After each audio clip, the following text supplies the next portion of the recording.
acordar.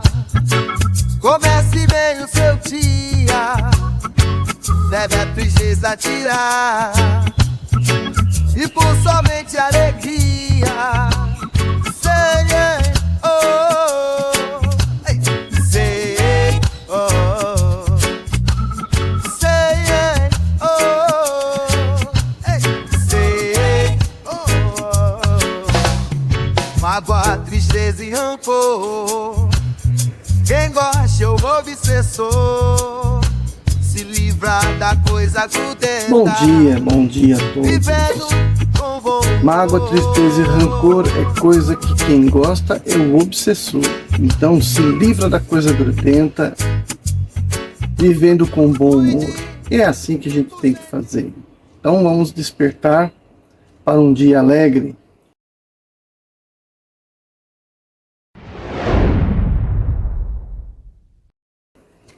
E vamos dando continuidade ao nosso estudo do Livro dos Espíritos.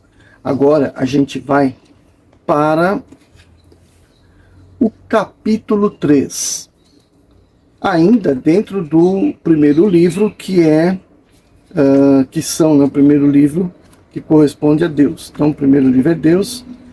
Já passamos por 2 capítulos. Agora vamos para o terceiro capítulo, a criação.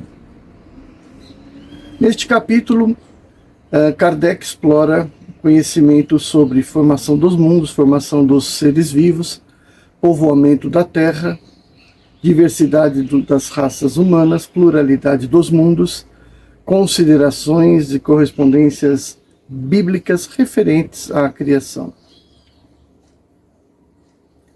Esse sexto item, que é considerações e concordâncias bíblicas referentes à criação, não é uma pergunta que ele faz, então é só uma reflexão do Kardec. É basicamente sobre essas reflexões que se constrói a doutrina do Espiritismo, né? Então, tem as perguntas, as respostas e as conclusões. Então, em cima das conclusões, surge a doutrina do Espiritismo.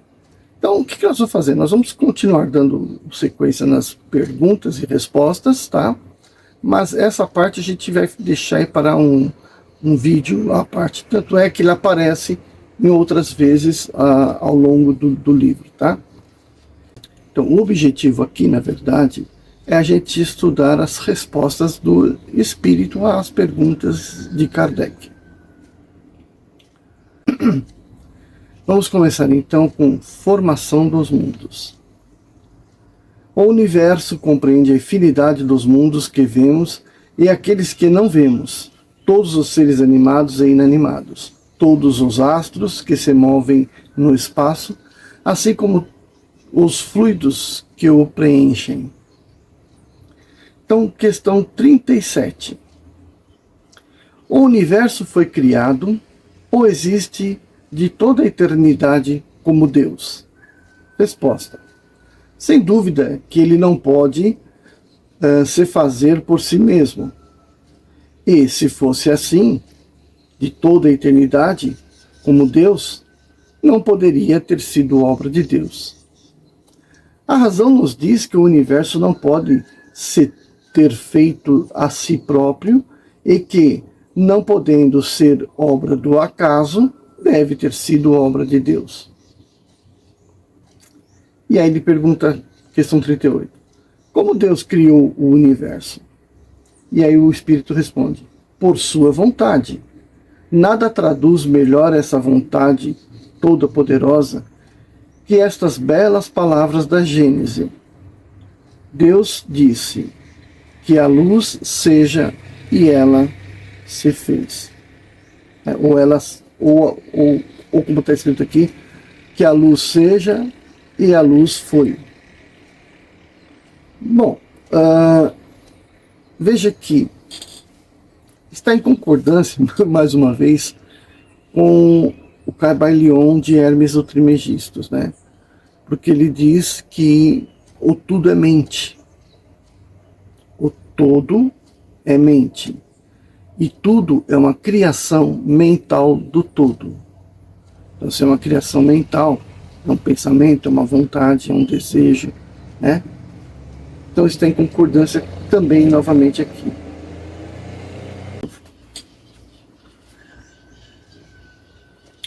Questão 39. Podemos conhecer o modo da formação dos mundos? Resposta do Espírito.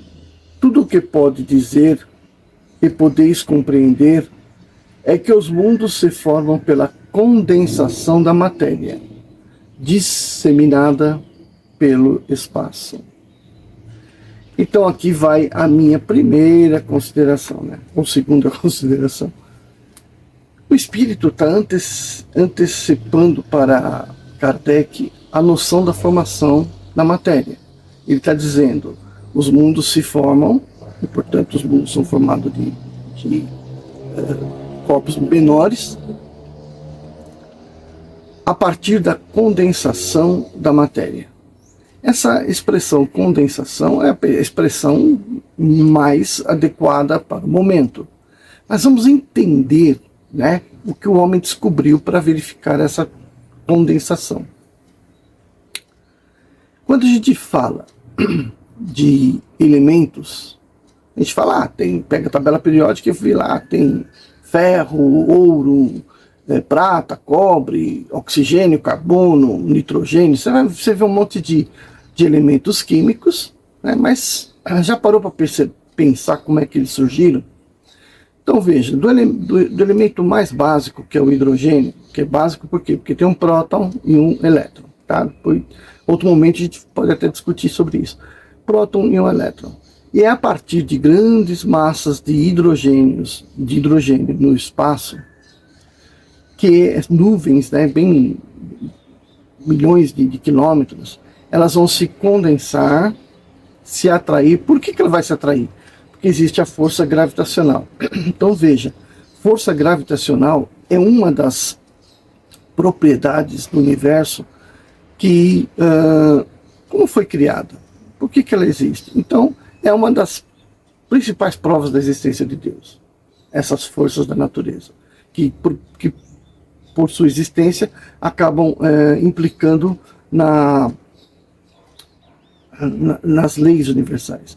Então, a presença da gravidade faz com que as partículas que tenham massa se atraiam. E aí elas vão se atraindo, se atraindo. Só que as que estão mais no centro daquela nuvem sofrem uma pressão de atração de toda a nuvem sobre elas. Então, o que vai acontecer? Acontece que a pressão é tamanha que átomos de hidrogênio se fundem. Então, essa condensação é uma fusão nuclear, que de hidrogênio forma, para cada 4 hidrogênio, forma um átomo de hélio. E isso acontece quando forma um átomo de hélio, é liberado muita energia, né? Quando a gente faz a conta, a gente vê que vai sobrar energia. Essa energia é de propulsão, empurra essa massa para fora, é uma explosão. Consequentemente, passou a explosão, vem novamente a gravidade, e aí novamente novos átomos de hidrogênio se formam, se juntam formando o hélio. E aí a gente tem uma questão. Quando isso se torna rítmico naquela massa de hidrogênio, quando isso se torna rítmico, esse pulsar de fusão nuclear, acontece que nasce uma estrela. Bom, beleza, temos aí então o hidrogênio e o hélio. Mas e o resto? O restante vai aparecer de novas fusões. Dentro da estrela, você tem, além da fusão do hidrogênio em hélio, a possibilidade de o hidrogênio ser uma porção muito pequena e a porção de hélio ser muito maior, e agora nos colapsos começam a fundir átomos de hélio e não de hidrogênio. E quando se funde o átomo de hélio, surge um átomo de carbono, que é muito mais pesado. E aí o que acontece? Essa estrela, quando ela passa por essa mudança de fase, de estrela que produz hélio para produzir carbono, ela sofre uma expansão no seu tamanho, porque a explosão é maior. E essa expansão no seu tamanho faz com que sua superfície fique maior e a radiação luminosa predominante dessa estrela seja no vermelho. Então aquela estrelinha que era azul, amarelinha que nem o Sol, né? O Sol é esverdeado, né?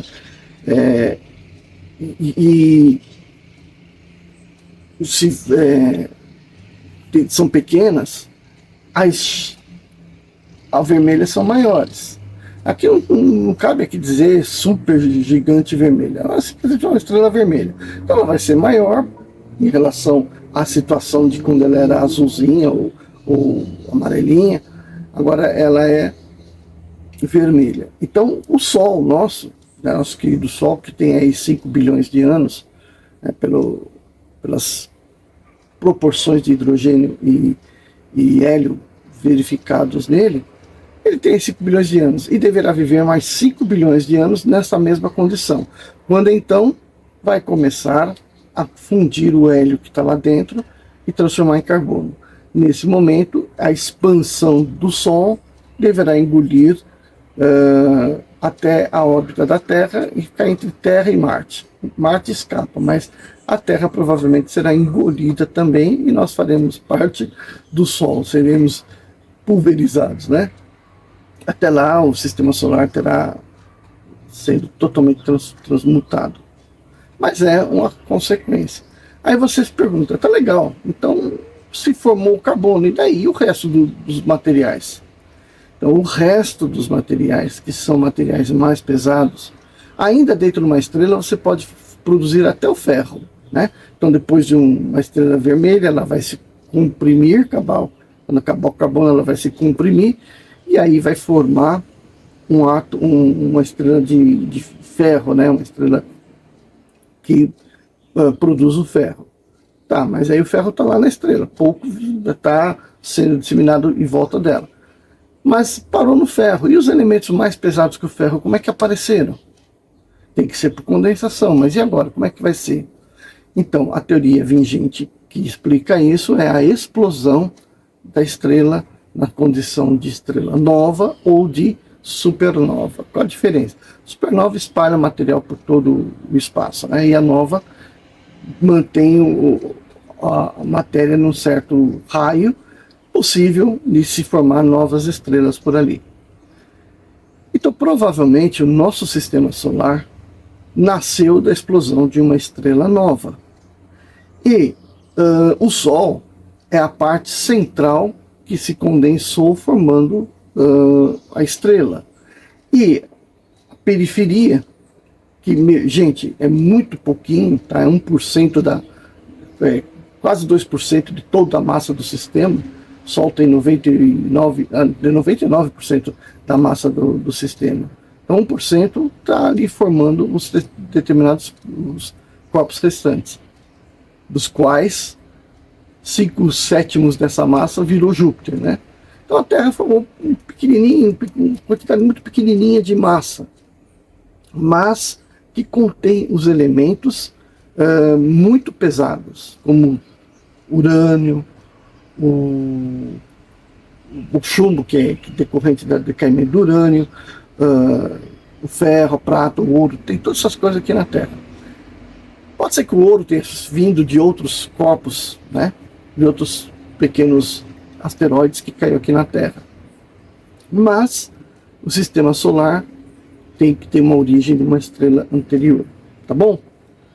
Então aqui o Espírito já anteviu, né, para o Kardec a questão da fusão nuclear, coisa que veio aparecer só no século XX, tá bom?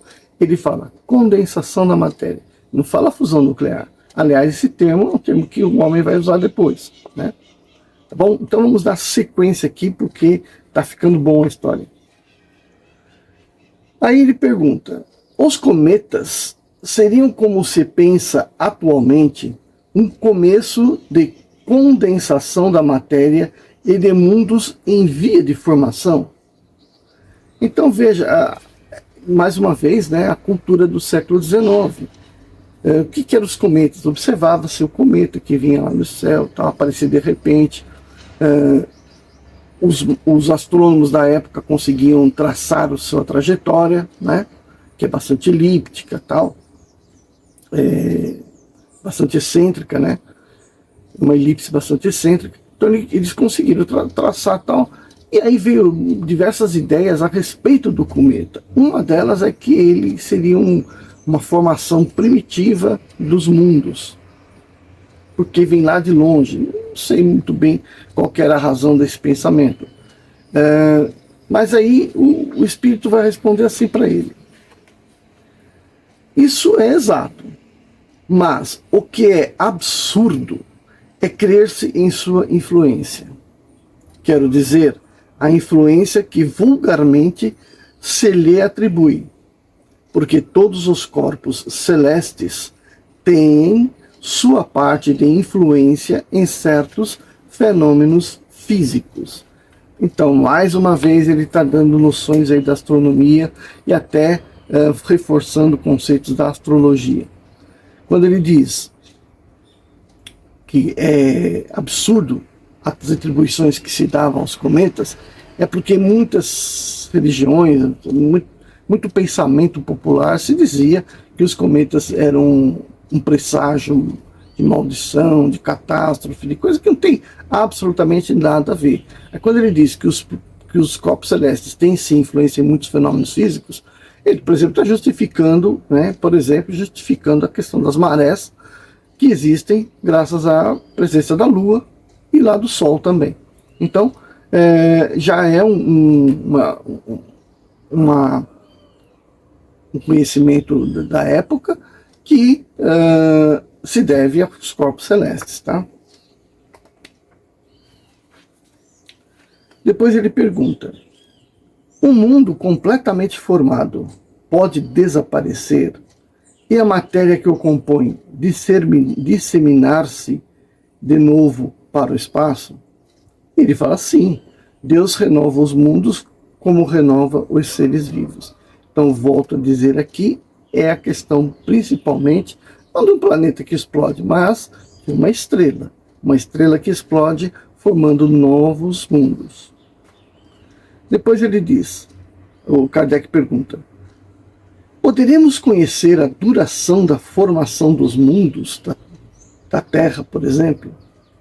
Aí o Espírito responde: nada te posso dizer a respeito, porque só o Criador o sabe. E bem louco seria quem pretendesse saber ou conhecer o número de séculos dessa formação. Mais uma vez, vamos fazer um comentáriozinho. A duração e formação dos mundos, por exemplo, a Terra, era uma questão, eu acho que é uma questão que sempre existiu, né, na cabeça de todo mundo. Quando que a Terra surgiu? Então, como eu falei para você, como falei aqui para vocês, o que se sabe é que é possível sim a gente fazer essas mensurações, mas de forma indireta, né? Isso só pode ser possível mediante o desenvolvimento da radioatividade, que de certa forma vai estar sendo dita aqui também, né, subentendendo a sua existência. Por enquanto, para o homem, não dava para querer mensurar a existência, o tempo de existência do planeta.